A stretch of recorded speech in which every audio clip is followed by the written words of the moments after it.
Hello, मेरा नाम है सागर और आपका फिर एक बार स्वागत है सागर ऑन व्हील्स में। आज हम जिस टॉपिक के बारे में बात करने वाले हैं वो शायद मोटरसाइकिलिंग डायनामिक्स के बारे में एक सबसे ज़रूरी टॉपिक है। मुझे लगता है कि ये बहुत ही इग्नोर्ड चीज़ है और जब आप इस चीज़ को समझेंगे तो आपको लाइफ के बहुत सारे फैक्टर्स में इसकी हेल्प होगी। तो आज हम जिस चीज़ की बात कर रहे हैं वो है सेंटर ऑफ ग्रेविटी, जिसको हम सीजी बोलते हैं। इससे जीसी के साथ कंफ्यूज ना कीजिए, जो कि होता है ग्राउंड क्लियरेंस, या तो बहुत बार उसे ज्योमेट्रिक सेंटर के लिए भी जीसी को यूज़ किया जाता है। तो हम बात कर रहे हैं सेंटर ऑफ ग्रेविटी। अगर किसी चीज़ का जो टोटल मास होता है उसे हम कंसिडर करें कि एक पॉइंट पे फोकस करें, तो उस पॉइंट को हम कहते हैं सेंटर ऑफ ग्रेविटी। तो ये हर एक चीज़ के लिए अलग होती है और हर एक चीज़ के लिए शायद अगर वो चीज़ अनसिमेट्रिक हो तो उसे हमें ढूंढनी पड़ती है। तो समझ लीजिए कि ये एक बॉल है, तो बॉल का सीजी हमेशा सेंटर में होता है। अगर एक क्यूब है तो इसके जहाँ पे डायगोनल्स मैच होते हैं तो ये उसका सीजी है। ये अगर एक रेक्टेंगल है तो उसका जो सेंटर होगा ये उसका सीजी है। तो इस कंसेप्ट से क्या होता है, आप समझ लीजिए यहाँ पे 1 किलो का बॉल है और यहाँ पे 3 किलो का बॉल है। अगर आप इसके बीच में कोन रख दें तो आप भी जानते हैं कि ये इस तरफ टेढ़ा हो जाएगा, क्योंकि 3 किलो ये ज़्यादा है, यानी कि ये नीचे आ जाएगा। तो बट अगर हम इस कोन को इस चीज़ की कैलकुलेशन करें, उसका सीजी ढूंढे इस पूरे सिस्टम का, तो ये सीजी यहाँ पे होगा। तो अगर हम कोन यहाँ पे लगाएं तो ये बॉडी ऐसे इक्विलिब्रियम में रहेगी, ये एक तरफ टिल्ट नहीं होगी। या उसी चीज़ को अगर हम हैंग कर दें, अगर हम इस चीज़ के सीजी पॉइंट से इस पूरे सिस्टम को हैंग करें तो भी वो टिल्ट या टर्न नहीं होगी, वो स्टेबल रहेगी। तो आप बहुत सारी चीज़ें कंसिडर कर सकते हैं और बहुत सारी चीज़ों के लिए आप समझ सकते हैं कि सीजी क्या होगा।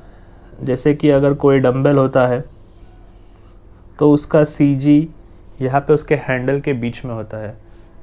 अगर आप उस डंबल को एक रस्सी के सहारे टांग दें और इस सेंटर पॉइंट को आप ठीक से ढूंढ पाए तो ये डंबल सीधा रहेगा। बट अगर आप इस रस्सी को इस पॉइंट पे बांध दें तो ये डंबल कुछ ऐसे गिर जाएगा। तो यही मेन कंसेप्ट है सीजी का। इसी तरह हमारे ह्यूमन बॉडी का भी एक सीजी होता है, हमारे मोटरसाइकिल्स का भी सीजी होता है। हमारे ह्यूमन बॉडी का सीजी मैं आपके सामने एक डायग्राम देता हूँ, उसमें आप समझ जाएंगे कि हमारा बॉडी का सीजी कहाँ होता है। तो अभी आप ह्यूमन बॉडी का सीजी तो समझ गए हैं, तो हम इसी चीज़ को कंसिडर करते हैं। ये है हमारे पैर और ये है हमारे बॉडी का सीजी।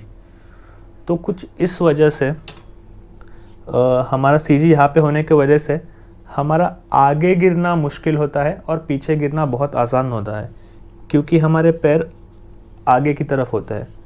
तो अगर कोई चीज़ को सीजी पर से आगे गिरना है, अगर इंसान को गिरना है, तो सीजी पॉइंट को यहाँ से अगर आप एक इमेजिनरी लाइन ड्रॉ करेंगे आपके पैर के आगे के पॉइंट से वर्टिकली, तो इस सीजी पॉइंट को इसके आगे जाना होगा। तो जब इस पॉइंट के आगे आपका सीजी चला जाएगा तो आप गिर जाएंगे। बट वही चीज़ पीछे होना बहुत ही आसान है, क्योंकि अब पीछे तो हमारे पैर आगे की तरफ होते हैं, तो ये जो लीवरेज पॉइंट है ये आगे की तरफ है, ये पीछे की तरफ नहीं है। तो इस वजह से आगे गिरना मुश्किल होता है, पीछे गिरना काफ़ी किसी के लिए भी आसान होता है। अब इसके रियल वर्ल्ड एप्लीकेशंस थोड़े और समझते हैं।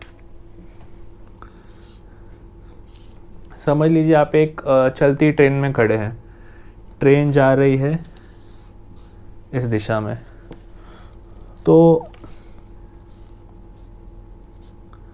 अगर आपने आपके पैर ऐसे रखे और ये ट्रेन चालू है और ये है आपका सीजी पॉइंट। तो इस केस में आपके लिए पलटना ज़्यादा मुश्किल होगा, क्योंकि आपके बॉडी को इस पॉइंट से आगे टिल्ट होना होगा, आपके सीजी को आपके फुट के आगे पहुंचना होगा, तभी जब ट्रेन रुकेगी तब आपके लिए गिरना मुश्किल है। बट अगर आपका पैर पीछे हुआ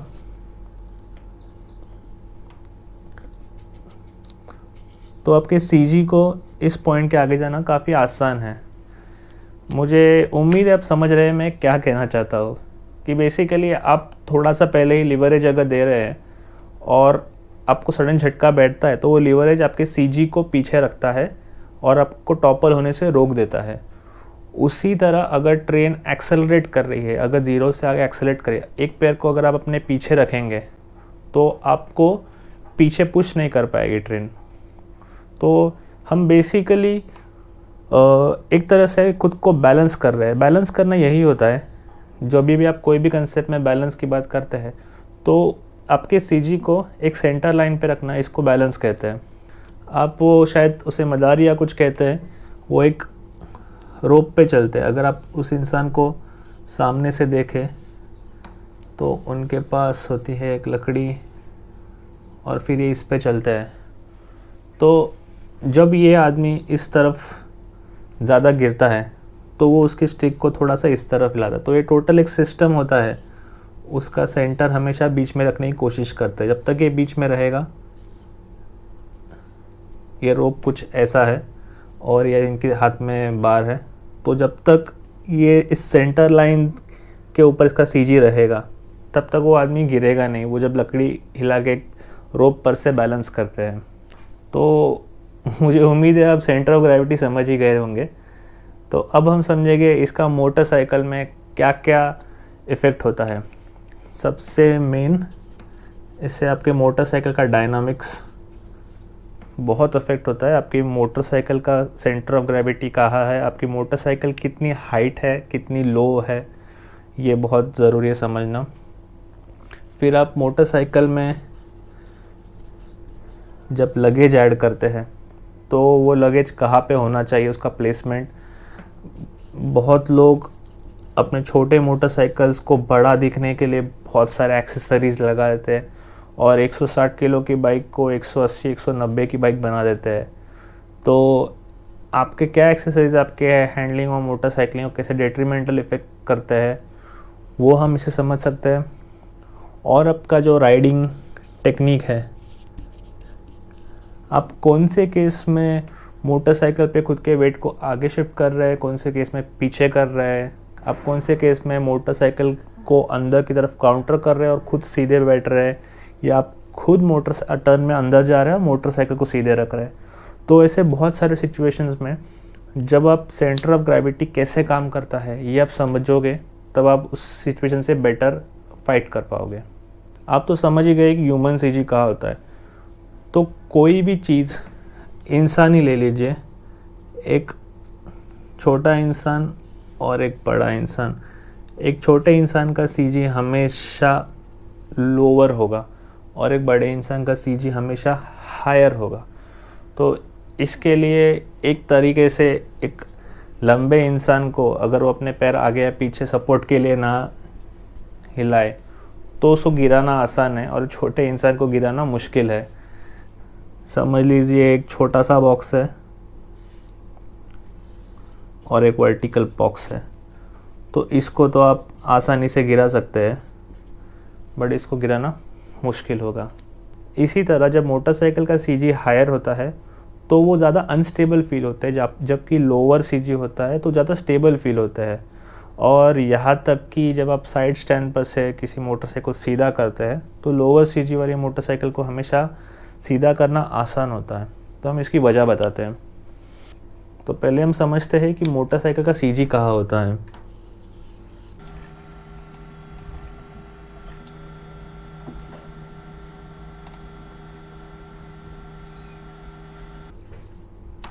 तो मोस्ट ऑफ द मोटरसाइकिल्स का सीजी होता है आपके इंजन के थोड़ा पीछे और फ्यूल टैंक के थोड़ा नीचे और इंजन के थोड़ा पीछे।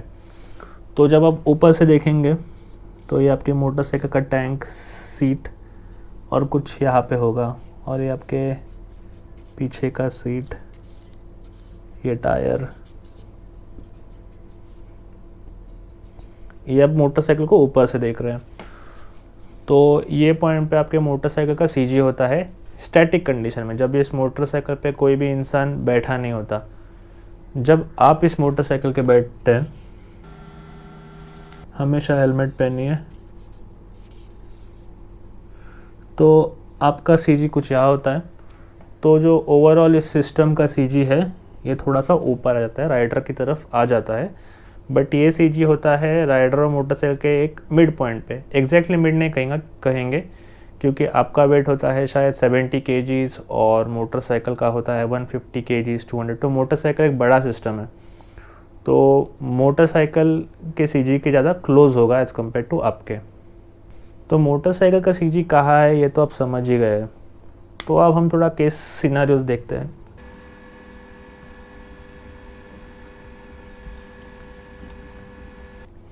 तो शायद हम इस डायग्राम को हेडलाइट बना के थोड़ा सा, और अब शायद ये मोटरसाइकिल है ये समझ पाएंगे। Headlight, tank, okay. तो ये है एक स्टॉपी केस और ये है एक व्हीली केस। तो स्टॉपी केस में जब आपका और आपके मोटरसाइकिल का सीजी, अगर आप फ्रंट टायर के सेंटर लाइन से एक वर्टिकल लाइन ड्रॉ करेंगे, उसके जब आगे चला जाएगा तो आप आपके मोटरसाइकिल पर से आगे गिर जाएंगे। आप बहुत सारे स्टॉपीज़ के वीडियो देखते हैं जो फेल होते हैं, जिसमें राइडर्स आगे गिर जाते हैं। तो ये स्टैटिक स्टॉपी में क्या होता है, स्टैटिक स्टॉपी यानी कि आप स्टॉपी के एंड में मोटरसाइकिल रुक जाती है, पूरी स्टॉपी होती है और फिर आप लैंड होता है। इसमें आप मूविंग स्टॉपी नहीं ले रहे। तो स्टैटिक स्टॉपी में अगर ये केस होता है, अगर आपका सीजी इस लाइन के थोड़ा आगे चले जाता है तो आप गिर जाएंगे। इसके लिए मोटरसाइकिल स्टंटर्स अपने वेट को काफ़ी अच्छे से मोटरसाइकिल पे हैंडल करते हैं। स्टॉपी के स्टार्ट में वो वेट को आगे शिफ्ट करते हैं ताकि स्टॉपी इनिशिएट जल्दी हो, बट बाद में कंट्रोल करने के लिए वो आगे पीछे खुद के बॉडी को थोड़ा शिफ्ट करता है। अगर ये रोलिंग स्टॉपी हो, जिसमें ये मोटरसाइकिल इस केस कंडीशन में ही आगे मूव कर रही है, स्टॉपी शुरू हुई है, कुछ इस तरह मोटरसाइकिल जा रही है और स्टॉपी शुरू है। इस केस में अगर राइडर को महसूस होता है कि सेंटर लाइन के आगे ये मोटरसाइकिल गिरने ही वाली है, तभी वो आपके फ्रंट ब्रेक को रिलीज़ करता है। जैसे ही वो फ्रंट ब्रेक को रिलीज़ करता है, मोटरसाइकिल नीचे आती है। जैसे वो और स्क्वीज़ करता है, वैसे ही मोटरसाइकिल वापस से पीछे आती है, क्योंकि मोटरसाइकिल आप बेसिकली एक चीज़ को यहाँ पे रख के इसको रोक रहे हैं, और अगर ये आके इससे टकराएगा तो ये रुक जाएगा, अगर ये हट जाएगा तो ये वापस सीधी हो जाएगी। तो कुछ इसी तरह से स्टॉपी, एक रोलिंग स्टॉपी काम कर रही है। वैसे ही व्हीली के केस में जो मोटरसाइकिल राइडर कंबाइन सीजी होता है, वो इस पॉइंट के पीछे चला गया तो मोटरसाइकिल टॉपल हो जाएगी। अगर ये पॉइंट यहाँ पे है बट वो मोशन में है, क्योंकि ये सारी चीज़ें टॉर्क की है।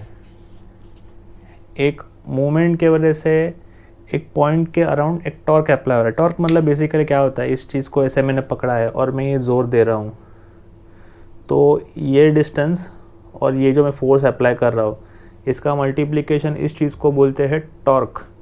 जैसे आप कोई स्पैनर से एक नट बोल्ट टाइट करते हैं, तो आप यहाँ पे कितना प्रेशर देंगे तब ये खुलेगा, तो इसको हम टॉर्क बोलते हैं।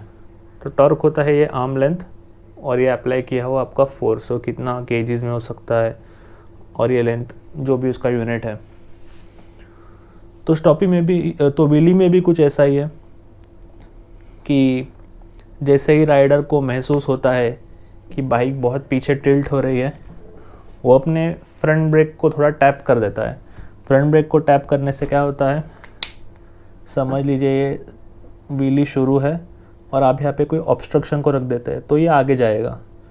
तो ये हल्का सा इसको एक कॉन्स्टेंटली बैलेंस में रखते हैं अपने रियर फुट ब्रेक से, क्योंकि आपका ये व्हील तो हवा में है, आपका सिर्फ रियर व्हील ही कांटेक्ट में है। तो इस तरीके से एक तरह से व्हीली होती है। तो ये जस्ट एक एप्लीकेशन है मोटरसाइकिल डायनामिक्स का। कुछ इसी तरह बहुत सारे रेसिंग सिनारियोज जैसे कि डर्ट राइडिंग में मोटरसाइकिल राइडर्स को फ्रंट पे ग्रिप बहुत चाहिए रहती है और पीछे के टायर को स्लाइड करना होता है टर्न में। तो जो राइडर्स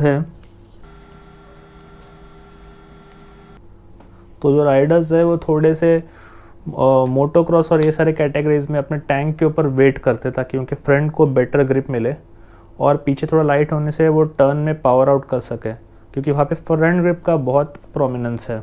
रोड रेसिंग में भी कुछ ऐसा ही है। जब हाई स्पीड पे कोई कॉर्नर पे राइडर आता है तो वो फ्रंट डिस्क प्रेस करके काफ़ी ज़्यादा फ्रंट टायर पे प्रेशर देता है, फिर वो टर्न में एंटर करता है और टर्न के एग्जिट में जब मोटरसाइकिल सही डायरेक्शन में पॉइंट कर लेती है तो वो अपने वेट को फिर से पीछे की तरफ शिफ्ट करते हैं ताकि पीछे के टायर को पावर अट्रैक्शन मिले ज़्यादा वेट अप्लाई करने से, और फिर वो पावर आउट करें।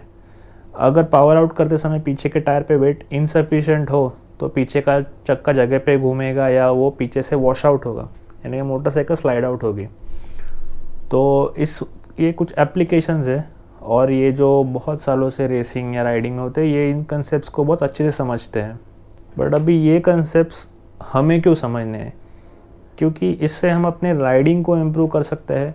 हम कैसे अलग अलग कंडीशंस में, अलग अलग टेरेन्स में, अलग अलग डिस्टेंसेस के लॉन्ग राइड्स, बहुत बार सोलो, बहुत बार पिलियन, ये अलग अलग सिनारियोज में हम कैसे अपने लगेज को, अपने मोटरसाइकिल पे एक्सेसरीज़ को, इन सब का वेट मैनेजमेंट ये सब कैसे करते हैं, तो ये इसके ऊपर बहुत डिपेंड करता है।